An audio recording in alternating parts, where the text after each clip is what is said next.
नमस्कार। कार्यक्रम व्यक्ति विषय र विशेषमा यहाँहरूलाई स्वागत छ। म नयन सापकोटा। आजको कार्यक्रममा हामीसँग स्टुडियोमा उपस्थित हुनुहुन्छ नेपाल वायु सेवा निगमका प्रबन्ध निर्देशक डिम प्रकाश पौडेल। नेपाल वायु सेवा निगमलाई पब्लिकमा लानको लागि जुन रूपान्तरण गर्ने प्रक्रियामा लगिएको विषयलाई लिएर यतिखेर चर्चामा आएको छ र त्यहाँका कर्मचारीहरू आन्दोलित भइरहेका छन्। राष्ट्रिय ध्वजावाहक वायु सेवा निगमलाई किन यतिखेर पब्लिक कम्पनीमा रूपान्तरण गर्नुपर्ने आवाज उठ्यो र यसको प्रक्रिया अगाडि बढ्यो।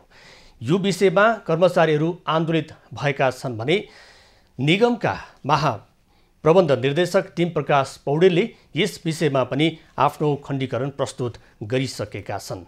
यो विषय अहिले पेचिलो बन्दै गइरहेको छ र हिजो मात्र पनि जुन कर्मचारीहरूले ताला लगाएका थिए जुन प्रबन्ध निर्देशकको कार्यकक्षमा र त्यो ताला प्रहरीको उपस्थितिमा फोडिएको छ र कार्यालयलाई खुला गरिएको छ। हिजो के भएको थियो र त्यो विषय यहाँहरू समक्ष हामी राख्छौँ र त्यस पछाडि आजका हाम्रा अतिथि प्रबन्ध निर्देशक डिम प्रकाश पौडेलसँगको कुराकानीको क्रम हामी जोड्नेछौँ।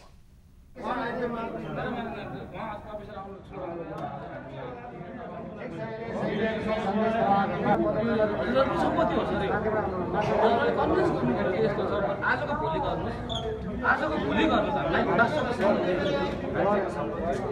तपाईँहरू ट्रेनिङ गर्ने हाम्रो कति जानुहुन्छ हाम्रो जातबाट कति राइट बन्द हुन्छ यहाँको असल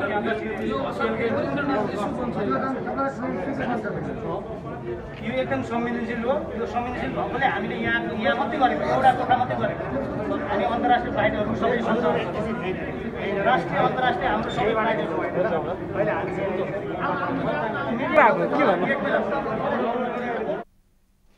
दर्शक यो दृश्य हो नेपाल वायु सेवा निगमको केन्द्रीय कार्यालयमा कर्मचारीहरूले ताला लगाइसके पछाडिको प्रहरी उपस्थितिमा यो ताला खोडेको दृश्य हामीले यहाँहरूलाई देखायौँ। आजका हाम्रा अतिथि डिम प्रकाश पौडेल स्टुडियोमा हुनुहुन्छ। आउनुहोस् उहाँलाई कार्यक्रममा स्वागत गरौँ। स्वागत यहाँलाई। यो दृश्य देखिरहँदाखेरि तपाईँलाई कस्तो लागिरहेको छ? अवश्य पनि यो राम्रो दृश्य होइन। एउटा नेपाल सरकारको पूर्ण स्वामित्व भएको सार्वजनिक संस्थानमा यस्तो भइरहनु यो निश्चय पनि राम्रो विषय होइन र यसले राम्रो सन्देश जनतामा जाँदैन। सार्वजनिक संस्थान भनेका जहिले पनि जनताको करबाट चलेका जनताको ट्याक्स तिरेर चलाइएका संस्थाहरू हुन्छन्। ती संस्थाहरूमा हामी अनुशासित संयमित भएर आफ्ना विचारहरू राख्नुपर्ने हुन्छ, आफ्ना धारणाहरू राख्नुपर्ने हुन्छ। त्यसकारण यो विषय त्यति राम्रो विषयको रूपमा म पनि लिन सक्छु। भनेको यो अनुशासन बिगार्ने काम त तपाईँहरूबाटै भयो भन्ने कर्मचारीहरूको आरोप छ। यसमा अलिकति ब्याकग्राउन्डमा हामी जानुपर्ने हुन्छ सम्भवतः। अब तपाईँ त्यो प्रसङ्गमा आउँदै पनि हुनुहुन्छ। यो कहाँबाट सुरु भयो भन्ने कुरा यसको जडमा हामी जाउँ। यहाँलाई थाहा छ नेपाल वायु सेवा निगम आर्थिक रूपमा अत्यन्तै जर्जर अवस्थामा छ। त्यहाँमाथि यो कोभिडको 2 वर्षको महामारीले त यसलाई अत्यन्तै अरू संसारभरिका अरू हवाई कम्पनीहरूमा जस्तै समस्या उत्पन्न भएको छ र यो समस्याको बिचमा हामीले त्यसै त पहिलेदेखि जर्जर अवस्थामा छ। अहिले त्यहाँमाथि के भयो, कोभिड आयो। कोभिडको कारणले के भयो, म कोभिडकै बिचमा आएको फेरि यसको नेतृत्व सम्हाल्नको निम्ति भनिसकेपछि अहिले करिब 47 अरब हाम्रो ऋण पुगिसक्यो। जहाज उडाएर हामीले चाहिँ ऋण तिर्न सक्ने अवस्था सिर्जना भएको छैन अहिलेसम्म। अब यो अवस्थामा हामीले के गर्यौँ भने नेपाल सरकारसँग हामीलाई अहिले धेरै अप्ठ्यारो पर्यो। यो बेलामा चाहिँ हाम्रो सामाब्याज तिर्दिनेको निम्ति सहयोग गर्नु पर्यो भनेर हामीले नेपाल सरकारलाई अनुरोध गऱ्यौँ। उहाँहरूले के भन्नुभयो भने नेपाल सरकारको तर्फबाट के हामीलाई सुझाव आयो भने ठिक छ हामी सहयोग गर्ने, तर यसको निम्ति तपाईँहरूले पनि केही आन्तरिक सुधारहरू गर्नुपर्ने हुन्छ। तपाईँहरूले आन्तरिक रूपमा तपाईँहरू पनि परिवर्तित भइसकेको हुनुपर्छ भनिसकेपछि ल हुन्छ नि त हामी के गर्नु पर्यो, हामी गर्न तयार छौँ, तर निगमलाई बचाउनु पर्यो, निगम जोगाउनु पर्यो। अब कम्तीमा जहाजको मर्मतका सेड्युलहरू आइरहेका छन् ती बनाउनु पर्यो, तलब खाउने समस्याहरू हुन्छन् त्यो समस्या समाधान गर्नु पर्यो भनिसकेपछि अनि हामीले आधिकारिक रूपमा चाहिँ अर्थ मन्त्रालयमा कुरा गऱ्यौँ। हाम्रा जो ल्यान्डरहरू साउजीहरू हुनुहुन्छ उहाँहरूलाई पनि कर्मचारी सञ्चय कोष नागरिक लगानी कोषलाई पनि हामीले अर्थ मन्त्रालयमा छलफलको निम्ति उहाँहरूलाई अनुरोध गऱ्यौँ। उहाँहरू आउनुभयो र उहाँहरूको बैठकको के निष्कर्ष निस्कियो भनेदेखि ल ठिक छ सहयोग गर्ने नै अर्थ मन्त्रालयले, तर त्यसको निम्ति न्यूनतम 3टा कुराहरू चाहिँ भएको हुनुपर्छ। पहिलो कुरा संस्थाको हालसम्म के कस्तो ऋण दायित्वको अवस्था छ, सम्पत्ति के कति छ त्यसको यकिन गर्नको निम्ति डिडिए गर्नुहोस् भन्नुभयो, ड्यु डिलिजेन्स अडिट गर्नुहोस् भन्नुभयो। हामीले हुन्छ भन्यौँ। त्यसपछि गएर कम्पनी अहिले जुन मोडलमा चलिरहेको छ हामीलाई लाग्छ त्यो मोडलमा चल्न उपयुक्त छैन, त्यसकारण एउटा कम्पनीमा रूपान्तरण गर्नको निम्ति एउटा प्रबन्धपत्र नियमावलीको चाहिँ खेसरा तयार गरेर ल्याउनुहोस् भन्नुभयो। ठिक छ, त्यो पनि हामी गर्ने। तेस्रो उहाँहरूले के भन्नुभयो भने कर्मचारी सञ्चय कोष र नागरिक लगानी कोषसँग तपाईँहरूले जति सक्नुहुन्छ छुटको निम्ति अनुरोध गर्नुहोस्, ब्याज छुटको निम्ति, जरिमाना छुटको निम्ति अनुरोध गर्नुहोस् र असार मसान्तमा, साउन 1 गतेभन्दा पहिले असार मसान्तमा हामीले तिर्नुपर्ने कुल दायित्व कति हो त्यो यकिन गरेर ल्याउनुहोस् अनि हामी सहयोग गर्छौँ भन्ने खालको त्यो कुरा आयो। आधिकारिक रूपमा हामीलाई लिखित निर्देशन आइसकेपछि सरकारले निगमलाई सुधार्नको लागि, यसको व्यवस्थापन चाहिँ सबल बनाउनको लागि, घाटामा गएको निगमलाई उकास्नको लागि जुन एउटा सुझाव यहाँहरू समक्ष आग्रह भएको थियो, त्यो सुझाव अन्तर्गत यहाँहरूले प्रतिवेदन तयार पार्नुभयो। हो, अब अहिले चाहिँ कम्पनीमा लगिसके पछाडि जुन यो एउटा त देशको इतिहास बोकेको हैन राष्ट्रको ध्वजावाहक वायुसेवा निगम, यसको अस्तित्व, यसको महत्त्व, यसको मूल्य कति छ त्यसको व्याख्या गरेर गरिसाध्य छैन हैन। तपाईँलाई के लाग्छ यो चाहिँ पब्लिक कम्पनीमा रूपान्तरण गरिसके पछाडि यो यसको हितमा जान्छ, नेपाल हितमा जान्छ? यो पब्लिक कम्पनीमा मोडमा जानु धेरै विकल्पहरूमध्ये यो एउटा विकल्प हो र अहिले संसारका धेरै हवाई कम्पनीहरू यो मोडलमा चलिरहेका छन्। हजुर, त्यसकारण हामीले पब्लिक इन्टरप्राइजेस सार्वजनिक संस्थानको रूपमा त 63 वर्ष चलाएर हेऱ्यौँ नि त। 63 वर्ष यो मोडलमा चलाइरहँदाखेरि उपयुक्त भएन, किनभने यसमा विभिन्न खालका राजनीतिक हस्तक्षेपहरू भए, कहिलेकाहीँ सरकारका गलत निर्णयहरू पनि हामीले स्वीकार गरेर जानुपर्ने अवस्था भयो, किन हामी सार्वजनिक संस्थान थियौँ, सरकारको अधीनस्थ थियौँ। त्यसले गर्दाखेरि यो मोडल ठिक नभएपछि अरू के विकल्प हुन्छ भनेर त सरकारले आफै भनिरहेको छ। सरकारले अरू विकल्पमा एकचोटि हेरौँ, सल्लाह गरौँ भनिसकेपछि अनि हामीले एउटा ड्राफ्ट खेसरा चाहिँ प्रबन्धपत्र नियमावली तयार गऱ्यौँ र त्यो तयारमा हामीले पास गरेको होइन, फेरि सञ्चालक समितिले निर्णयले पास गरेर गएको होइन। भनेको यो एउटा चाहिँ तपाईँले खेसरा तयार पार्नु भएको छ होइन, यसलाई यसरी लान सकिन्छ भन्ने तपाईँहरूले अवधारणा बनाउनु भएको छ। तर त्यही अवधारणामा चाहिँ सबै कर्मचारी एकत्रित भएका छन्, आन्दोलित भएका छन्। त्यसमा केही कालो दाग देखिएको हो? कालो दाग केही पनि छैन कि, बुझाइको कमी भयो कि। कम्पनी मोडल म व्यक्तिगत रूपमा भन्नुहुन्छ भने म कम्पनी मोडलमा लानुपर्छ, जानुपर्छ भन्ने पक्षमै छु। तर कहिले यत्रो ऋण बोकेर जाने हो त? आज नेटवर्थ हाम्रो के छ? नेगेटिभ नेटवर्थ छ। नेगेटिभ नेटवर्थ भएको कम्पनी के अरे संस्थानलाई कम्पनीमा कन्भर्जन गर्दाखेरि कुन अवस्था हुन्छ? ऋणमै डुब्ने त हो। हजुर, त्यसकारण मैले के भनेको छु भने नेपाल सरकारको सहयोग लिउँ, नेपाल सरकारले लगानी गर्छ भनेपछि बढाउन दिउँ र लगानी बढाउँ, रणनीतिक योजनाहरू बनाऊँ, कामहरू प्लानहरू बनाऊँ, त्यो प्लानको आधारमा चाहिँ अगाडि बढौँ हैन। यो त छलफलको विषय छँदैछ। हामीले ट्रेड युनियनको साथीहरूसँग पनि छलफल विभिन्न लेभलमा गर्न तयारै छौँ, भनिरहेका छौँ। पटक पटक फोन गर्दाखेरि उहाँहरूले फोन उठाउनुहुन्न, आन्दोलनको कुरा गर्नुहुन्छ। ताला लगाइदिनु भएको छ, अफिस जाने अवस्था छैन, गएर भर्याङमा बसेर त महाप्रबन्धकले वार्ता गर्न त सक्दैन हैन। भनिसकेपछि यसमा हामीले आज पनि हेर्ने के हो भने कुन मोडलमा कसरी कम्पनीमा जाने, कहिले जाने, अहिले नै जाने बेला भएको छ कि छैन त्यो हामी हेरौँ, हाम्रो तयारी पुगेको छ कि छैन भनेको। तपाईँहरूले चाहिँ कर्मचारी जसरी आन्दोलित भइरहेका छन् उनीहरूलाई आश्वस्त पार्नको लागि कुनै पहल नगरेको जस्तो पनि देखियो, किनभने हिजोको घटनाले हेर्ने भने त्यहाँ प्रहरी प्रशासन लगाएर ताला फोड्नुपर्ने अवस्था पनि सिर्जना भयो।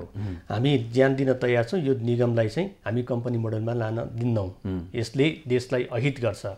अब अर्को कुरा चाहिँ के आइरहेको छ भने राष्ट्रिय ध्वजावाहक नेपाल वायुसेवा निगमको जुन सम्पत्ति छ, यसको जुन ब्रान्ड छ हैन, यसको जुन एउटा चाहिँ उपदेयता छ, यसको चाहिँ विश्वभरि जुन एउटा साख छ, यो साखलाई चाहिँ कम्पनी मोडलमा लानको लागि यहाँले कस्तो अवधारणा बनाउनु भएको छ? यो साख जोगाउनको लागि चाहिँ जुन तपाईँहरूले बनाउनु भएको अवधारणा चित्त नबुझेर त होला नि कर्मचारी आन्दोलित हुनसक्छ। यसमा पर्याप्त हाम्रो छलफल पनि हुन बाँकी नै छ, छलफल हुन बाँकी नै छ। अहिले एउटा अवधारणा मात्रै आएको छ, यो कुनै फाइनल होइन। यसमा मैले के भनेको छु भने मैले आफ्नो सार्वजनिक अभिव्यक्ति पनि दिइसकेँ, हामी अहिले निगमलाई कम्पनीमा लाने सुरुवात गरौँ, त्यसका अध्ययनहरू विभिन्न अवयवहरूको अध्ययन गरौँ। त्यसले के देखाउँछ भने संसारका अरू हवाई कम्पनीहरू कुन मोडलमा चले, सरकारको स्वामित्व कति राख्ने, कर्मचारीहरूको स्वामित्व कति राख्ने, नेपाली जनताको स्वामित्व कति राख्ने, सार्वजनिक संस्थानहरू छन्, अरू नाफामा चलेका संस्थानहरूले पनि अहिले रुचि देखाइरहेको अवस्था छ, उनीहरूको स्वामित्व कति राख्ने, त्यो विषयमा हामी छलफल गर्न सक्छौँ। यो एउटा खेसरा तयार गरेको हामीले। अब कि त हामीले भन्नु पर्यो निगम यही मोडलमा चलाउँछौँ र नाफामा लान सक्छौँ र यही नाफामा जान्छ, अहिले हामीलाई सरकारको सहयोग चाहिन्न, हामीलाई कहिले पनि सरकारको सहयोग चाहिन्न, कि त त्यो भन्नु पर्यो। अब अहिले के छ, 47 अरब चाहिँ ऋण पुगिसक्यो र अहिले नै सरकारसँग हात नथापिकन भएको छैन, हामीलाई चाहियो भन्नुपर्ने अवस्था छ। अनि पैसा ल्याऊ तर चलाउन चाहिँ हाम्रो स्टाइल नै मात्रै चलाउँछौँ भन्न त मिलेन नि त।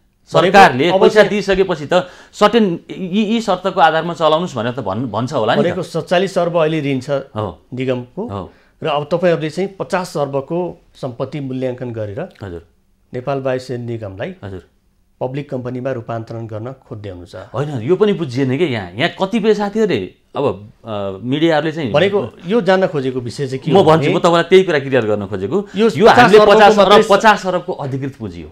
यो अधिकृत पुँजी भनेको हामीले कम्पनी इन्कर्पोरेट गर्ने बेलामा कुनै पनि अमाउन्ट राख्न सक्छौँ। त्यसमा के आधार लिइन्छ भने भविष्यमा हामी के गर्न सक्छौँ, तत्काल हामी के गर्न सक्छौँ, ती कुराहरू निर्धारण गरिन्छ। र अधिकृत पुँजी भनेको जहिले पनि बढाउँदै लान सकिने विषय हो।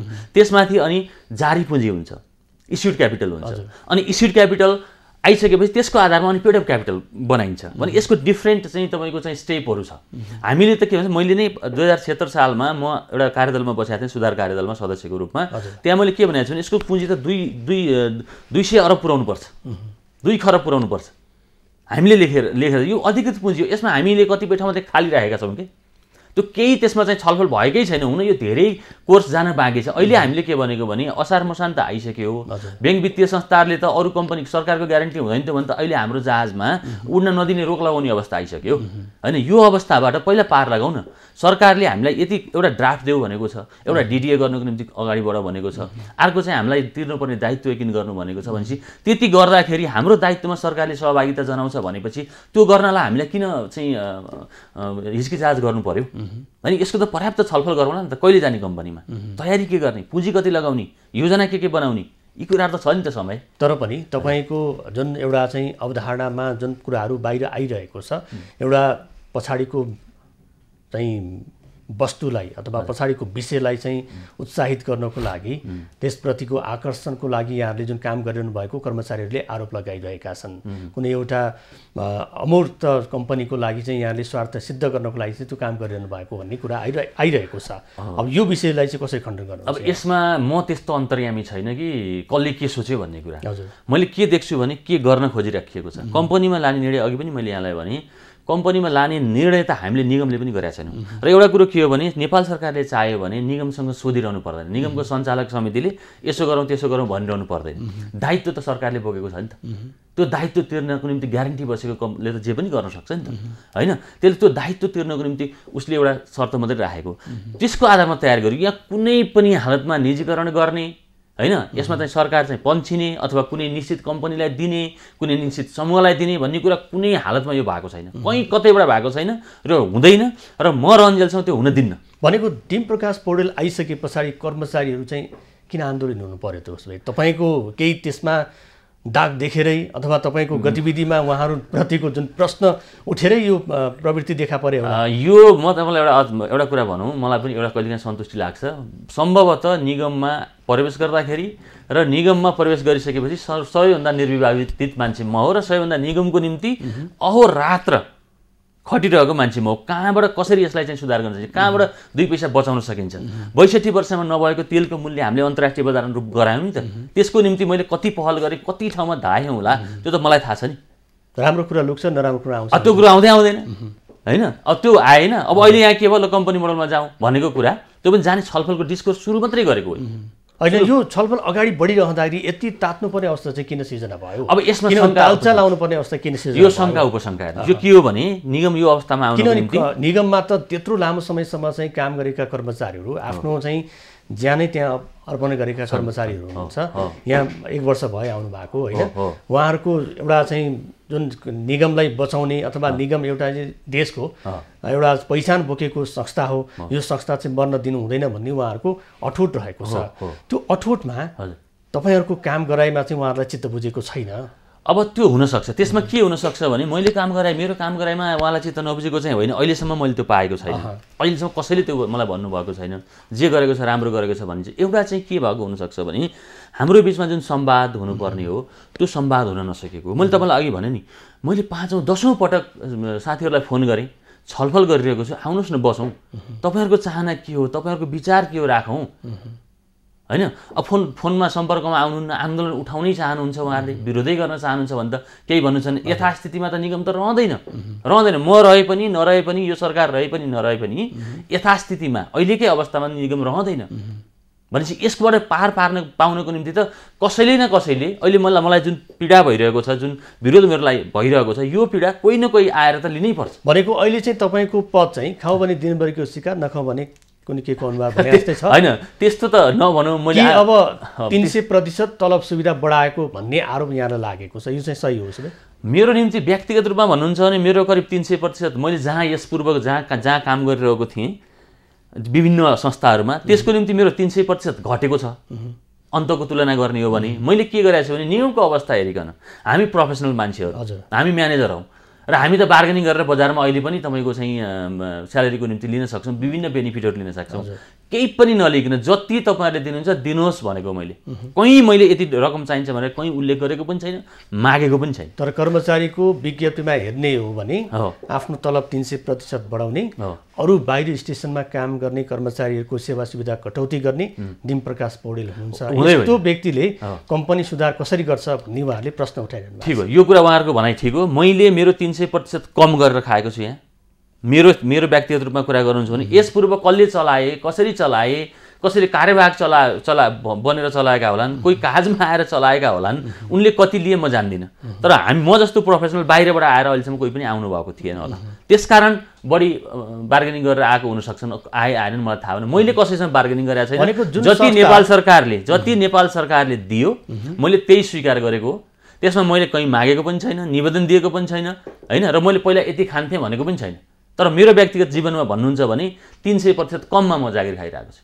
भनेको अहिले उहाँहरूले जुन आरोप लगाइरहनु भएको छ नि, जुन संस्था चाहिँ घाटामा गइरहेको संस्थामा चाहिँ एउटा प्रबन्ध निर्देशकले चाहिँ 300% तलब आफ्नो बढाएर अरूलाई चाहिँ मारिरहेको छ भने? मारेको छैन, बचाउनको निम्ति लागेको छ। अरबौँ रुपियाँ बचाएको छ, अरबौँ रुपियाँ म आइकन बचाइसकेको छु। कसरी बच्यो? झन्झन घाटामा गइरहेछ नि। होइन, बचेको कुरा के हुन्छ भने घाटामा भएपछि त -1बाट जबसम्म प्लस हुँदैन तबसम्म माइनसै देखिन्छ, होइन? तर यो बिचमा कति बच्यो त? तेलको मूल्यमा हामीले कति बचायौँ, समारमा कति बढायौँ, अनियन्त्रित रूपमा भएको चाहिँ स्टकहरूमा चाहिँ हामीले नियन्त्रण गरेर कति बचायौँ, होइन? यो कुरा त हेर्नु पर्यो नि हामीले। भनेको 2058 सालमा चाहिँ 2.5 अर्ब जति घाटामा रहेछ निगम। हजुर। अहिले 78 साल आइरहँदाखेरि 47 अर्ब ऋणमा रहेछ निगम, होइन? यो त ठुलो रकम हो। होइन, ऋण मात्रै होइन, त्यो ऋण भन्दाखेरि हामीसँग सम्पत्ति कति छ भन्ने पनि हो। हामीले त्यसमा के हेर्नु पर्छ, हाम्रो रिजर्भ लस कति हो त त्यो हेर्नुपर्ने हुन्छ। सम्पत्ति त पहिलेदेखि थियो, त्यसलाई बढाउन होइन। त्यतिखेर जुन बेला तपाईँले 2 अरब लोन भन्नुभयो त्यति बेला जहाज पनि थिएन, होइन? जहाज नभएकै बेलामा 2.5 अरबको लोन भयो। अहिले त जहाज किनिएको छ नि त, 4वटा एयरबस किनेर लिएर आइएको छ। त्यसलाई त्यो किन्दाखेरि लागेको ऋण हो।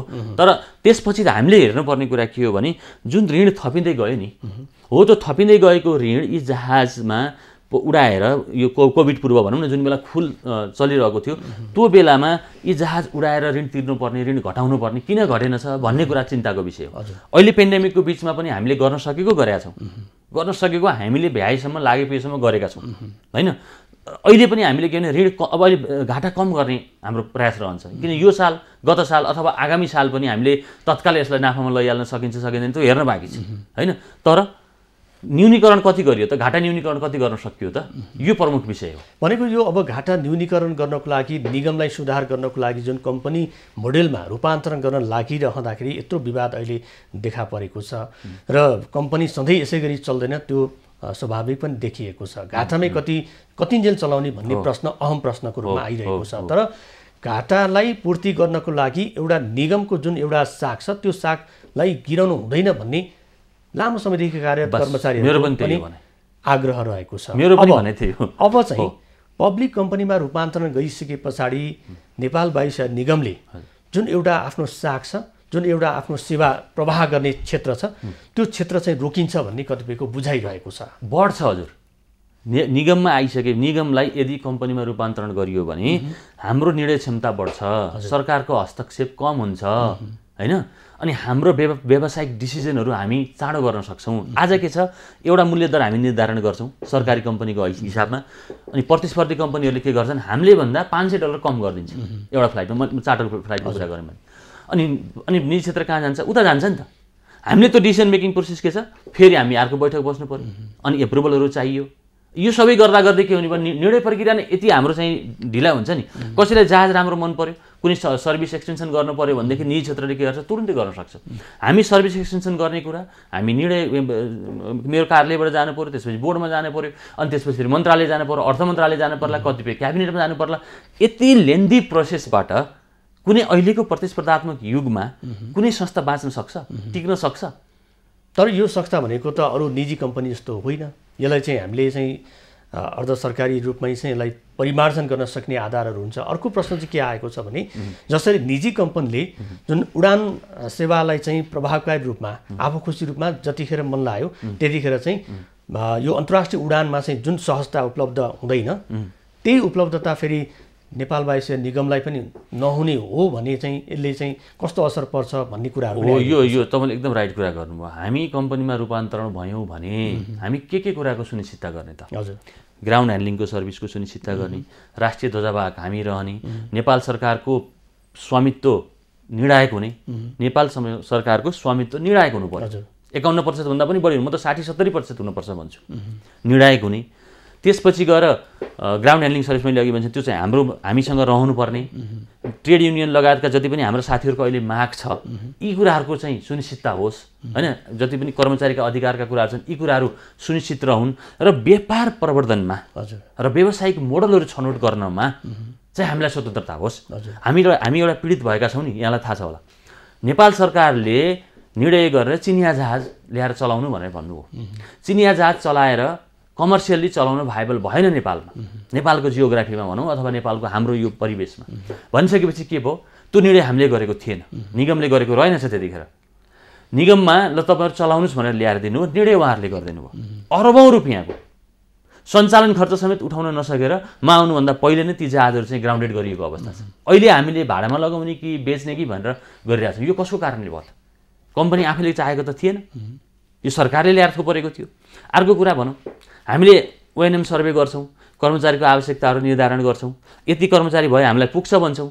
अनि नेपालमा विभिन्न पटक चाहिँ सरकारहरू परिवर्तन हुँदै जान्छन्। अनि सरकारले के भन्छ? ल तपाईँलाई यति कर्मचारी चाहिन्छ, लैजानुहोस्, यी कर्मचारी चाहिन्छ, यति लैजानुहोस्, उति लैजानुहोस् भनेर के भन्छ? विभिन्न पटक चाहिँ सरकारले भर्ती गरिदिने भर्ती केन्द्रको रूपमा विकास भएको छ।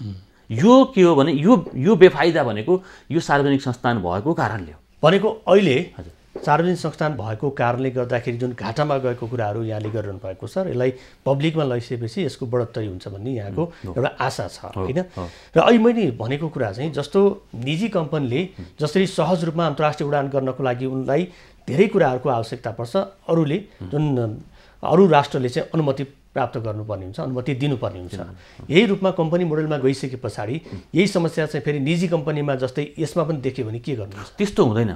यसको चाहिँ होइन, त्यसको ग्यारेन्टी चाहिँ कस्तो निजी कम्पनी अन्तर्राष्ट्रिय हवाई उड्डयनका नियमहरू, किनभने हिमालय एयरलाइन्सले जति गन्तव्य उसले चाहिरहेको छ त्यो गन्तव्यमा उसले उडान होइन। मलाई लाग्छ 1-2टा देशमा उहाँहरूको कुनै इनहेरेन्ट केही कुराहरू होला, त्यो बाहेक अरू केही पनि छैन। हामी नगएको देशमा पनि उहाँहरू जानुभएको छ। साउदी हामी अहिलेसम्म जान सकेका छैनौँ, उहाँहरूले उडाइरहनु भएको छ होइन। भनेको एउटा श्रीलङ्का चलाउनु राष्ट्रिय ध्वजावाहकलाई जति सहज अहिले भइरहेको छ यो सार्वजनिक संस्था हुँदाखेरि पछि निजीमा जाँदाखेरि चाहिँ पब्लिकमा जाँदाखेरि चाहिँ यसले समस्या सिर्जना गर्न सक्दैन। निजीमा जानु भनेको होइन, यो सार्वजनिक संस्थानबाट सरकारी कम्पनी हुने हो। सरकारी कम्पनी हुँदाखेरि राष्ट्रिय ध्वजावाहक नै हुने हो, अर्को राष्ट्रिय ध्वजावाहक हुँदैन। जस्तो मैले तपाईँलाई भनौँ कतार एयरवेज पहिला के थियो भने सरकारको र पब्लिकको पार्टनरसिपमा थियो। पछि सरकारले पब्लिकको सेयर किनेर अहिले कतार एयरवेज के भयो? पूर्ण सरकारी भयो। पूर्ण सरकारी कम्पनी हो तर राष्ट्रिय ध्वजावाहक। हामीले गर्न खोजेको पनि त्यही हो, तर त्यो कालान्तरमा हो कि यो धेरै पछिको स्टेपमा हामी आज एकदमै हतारमा गरिरहेका छौँ कि एउटा प्रक्रियाको छलफल सुरु भएको छ। यसमा त सरकारको लगानी त यति धेरै आउनुपर्छ नि कम्पनी बनाउनुको निम्ति।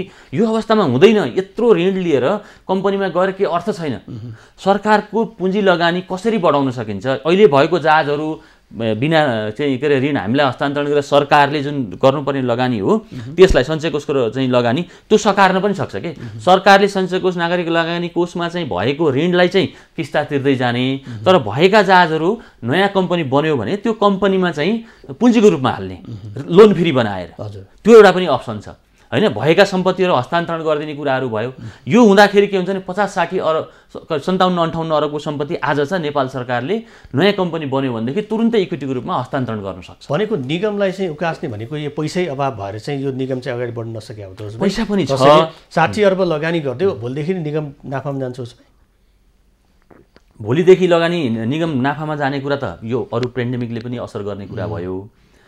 हामी तपाईँलाई के भनौँ भने अहिलेसम्म सञ्चालन घाटा भएको छैन। सञ्चालन घाटा भएको अपरेसनल लस छैन। हजुर, लस कहाँनिर आएर ठोकिन्छ भने जब हाम्रो फाइनेन्सियल कस्टको कुरा आउँछ नि, फाइनेन्सियल कस्ट भनेको ब्याज।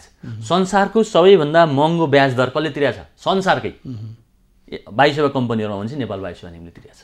संसारकै सबैभन्दा महँगो ब्याज दर। हेर्नुहोस् है, संसारकै सबैभन्दा महँगो फ्युल कसले तिरेको थियो? अहिले आएर कम भयो, नेपाल वायु सेवा निगमले तिरेको थियो। यी नीतिगत सुधारहरू त पहिला हुनु पर्यो नि, पऱ्यो कि परेन? हो, यी नीतिगत सुधारहरू भयो भनेदेखि नाफामा जान समस्या छैन। पेन्डेमिकभन्दा जस्ट अगाडि नेपाल वायु सेवा निगमले वाइड बडीको पनि न्यारो बडीको पनि किस्ता तिरिरहेको थियो, ऋण तिरिरहेको थियो। पेन्डेमिक आयो, जहाजहरू ठप्प भएर ग्राउन्डेड भए, उड्नुपर्ने चिज बसेपछि के हुन्छ? घाटा भयो। त्यसकारण घाटा भएको। अब मैले देख्छु ऋण नहुने हो भने त त्यसै नाफा भइहाल्छ। तर त्यो मैले पनि त्यो सिल्ली कुरा गर्नु किन मिल्दैन भने बिना ऋणको त फ्रीमा जहाज दिएर चलायो भने त जसले नाफा गर्छ भन्ने कुरा आउन सक्छ। तर ऋणको पनि हामीले त्यसको रिटर्न ग्यारेन्टी गर्नुपर्ने हुन्छ, होइन? यति प्रतिशत ऋणमा हामीलाई ब्याज दिनुहोस् भने सरकारले चाहिँ न्यूनतम ब्याजमा हामीलाई ऋण दिन सक्छ। त्यो सर्भ गर्न सक्ने क्यापासिटी हुनुपर्छ। हामीसँग अहिले प्रतिस्पर्धामा भएका नेपालमा अन्तर्राष्ट्रिय हवाई सेवा सञ्चालन गर्ने हवाई सेवा कम्पनीहरूको 1% ब्याज छ। हामी 9.5%, 10.5% ब्याज तिरेको छ। भनेको निजी कम्पनी चाहिँ एकपछि अर्को गर्दै विमान थप्दै पनि जाने, सेवा सुविधा पनि उनीहरूले राम्रो गर्दै जाने। तर एउटा यत्रो लामो समय चाहिँ अनुभव बटुलेको नेपाल वायु सेवा निगम चाहिँ झन्झन तल जाने। यसमा मैले भनौँ के भएको भने यो सरकारले निगमको व्यवस्थापनलाई विश्वास नगर्ने अनि व्यवस्थापनले सरकारलाई विश्वास नगर्ने। अहिले भएको नि सरकारलाई विश्वास नगरे हो नि त, बेचिहाल्छ, निजी क्षेत्रलाई दिन्छ, हत्याउँछ भन्ने कुरा, होइन? यो चाहिँ यहाँको व्यवस्थापनले अथवा कर्मचारीहरूले सरकारको विश्वास नगरेको। अनि सरकारले के गर्यो भने तिमीहरूलाई पैसा दियो भने खाइहाल्छौ। अब समय सकिएको छ, कर्मचारी आन्दोलित भएका छन्। हिजो त प्रहरीको रोहबरमा ताला फोडियो, फेरि पनि ताला लाग्न सक्छ, होइन? अब उहाँहरूको आन्दोलनलाई चित्त बुझ्ने गरी तपाईँले चाहिँ जवाफ दिनु पर्दाखेरि हामी के गर्दैछौँ, यो कर्मचारीकै हितमै छ, यो देशको हितमै छ भन्ने आशयको एउटा सानो मैले यहाँ कर्मचारी साथीहरूलाई हिजो टेलिफोनमा पनि धेरै साथीहरूसँग कुरा भयो, संवाद हुन नसकेका साथीहरूसँग पनि संवाद भएको छ। हामी सबैले निगमलाई बचाउँ। निगम बचाउनको निम्ति हामी सबैभन्दा कठिन परिस्थितिमा छौँ अहिले। आज नेपाल सरकारले हात झिकिदिने हो भने हाम्रा सबै जहाजहरू ग्राउन्डेड हुन्छन्। यो अवस्थाबाट पार पाउनको निम्ति नेपाल सरकारको भरपुर सहयोग लियौँ। त्यो सहयोगबाटै हामी अगाडि बढ्न सक्छौँ। त्यसपछि कम्पनीमा लाने नलाने कुराको डिस्कसन हामी यो एउटा डिस्कोर्स चलेको छ, कुन मोडलमा लाने भन्ने कुरा उहाँहरूको पनि भनाइहरू राम्रोसँग सुन्न सकिन्छ। आउनुहोस्, तपाईँहरूको धारणा ल्याउनुहोस्। सरकार यसलाई पुनः सरकारी कम्पनी बनाउने, 51% सरकारी बनाउने अथवा 60% बनाउने, विदेशी साझेदारलाई कति राख्ने, कर्मचारीहरूलाई कति राख्ने, यो छलफल गरौँ। यो प्रक्रिया टुङ्गिने लामो समय लाग्न सक्छ। तर आजको खाँचो, यो असार मसान्तको खाँचो जुन छ हाम्रो ब्याङ्क वित्तीय संस्थाहरूलाई तिर्नुपर्ने दायित्वको जुन कुरा छ, यो दायित्व तिर्नको निम्ति नेपाल सरकारले जुन एउटा सहयोग गर्छु भनेर हात अगाडि बढाइरहेको छ, यो बेलामा हामी पछाडि नहटौँ, सरकारसँग हातेमालो गरेर जाउँ, सरकारको सहयोग लिउँ र हाम्रो संस्थालाई चाहिँ के कसरी अगाडि बढाउने भन्ने कुरा अनि हामी छलफल गर्दै जाउँला। यसलाई गलत अर्थमा नलिउँ, गलत सन्देश नदिउँ बाहिर। यसले चाहिँ कुनै यो निर्णय भनेको कुनै निश्चित कम्पनीलाई दिनको निम्ति, कुनै निश्चित कम्पनीलाई चाहिँ के अरे सुम्पनको निम्ति गरेको निर्णय कदापि होइन, निर्णय नै भएको छैन। समय सकिएको छ। जुन कर्मचारीहरूले जुन एउटा चाहिँ बाटो देखेका छन्, उनीहरूले जुन प्रश्नहरू सृजना गरिरहेका छन्, त्यो प्रश्नलाई पूर्णविराम लगाउने काम यहाँकै हो। वार्ता र सहमतिबाट यसको छिनोफान होस्, हाम्रो शुभकामना पनि छ। एभ न्युज खबरका दर्शकलाई समय दिनुभयो, यहाँलाई धन्यवाद। हस्, यहाँलाई पनि धेरै धेरै धन्यवाद। दर्शक उहाँ हुन्थ्यो नेपाल वायु सेवा निगमका प्रबन्ध निर्देशक डिम प्रकाश पौडेल। उहाँसँग गरिएको कुराकानीको क्रम सँगसँगै आजको समय सकिएको छ। खबरभित्रको खबरको लागि हेर्दै रहनुहोला एभ न्युज खबर। नमस्कार।